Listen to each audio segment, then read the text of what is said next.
இன்றைய ஆத்மீக தேன். இன்று தினத்தின் தியானத்திற்காக உபாகமம் 10:21 உங்களுக்காக நான் வாசிக்கட்டும். அவரே உன் புகழ்ச்சி, உன் கண் கண்ட இந்த பெரிய பயங்கரமான காரியங்களை உன்னிடத்தில் செய்த உன் தேவன் அவரே. ஆம் பிரியமானவர்களே, என் தேவனாகிய கர்த்தர் பெரியவர். அவர் வானத்தில் உள்ளவர்களிலும் பூமியில் உள்ளவைகளிலும் பூமியின் கீழ் உள்ள எல்லாவற்றிலை பார்க்கிலும் என் தேவனாகிய கர்த்தர் பெரியவர். அவர் உன் வாழ்வில் செய்து வந்த காரியங்கள் அனைத்தும் மேன்மையானது. ஒவ்வொரு நாளும் சிறந்த நன்மைகளை தந்து உன்னை வழிநடத்த வல்லவராய் இருக்கிறார். அவரால் உனக்கு கனம் உண்டாகும், அவரால் உனக்கு புகழ்ச்சி உண்டாகும்.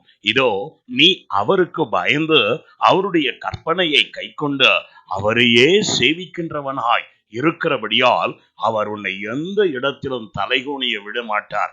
அவர் உன் வாழ்க்கையை மென்மேலும் பெருக பண்ண வல்லவராய் இருக்கிறார். மனம் சோர்ந்து போகாதே. தேவன் மேல் உள்ளதான விசுவாசத்தில் சற்றேனும் சந்தேகப்படாதே. என் தேவனாகிய கர்த்தர் உனக்கு இதுவரைக்கும் கொடுத்த கனத்தை காட்டிலும் அநேகர் மத்தியில உன்னை மேன்மை உள்ளவனாய் கனம் பொருந்தியவனாக நிலைநிறுத்த வல்லவராய் இருக்கிறார். அவரே உனக்கு புகழ்ச்சியாய் இருந்து உனக்கு வேண்டிய எல்லா காரியங்களையும் அவர் உனக்கு முன்னின்று நடத்துவார். நான் உங்களுக்காய் ஜெபிக்கட்டும். எங்களை அதிகமாய் நேசிக்கும் அன்புள்ள பிதாவே, உம்மை தொழுது கொள்ளுகிற எவருக்கும் நீர் சமீபமா இருக்கின்ற தேவன் அல்லவோ.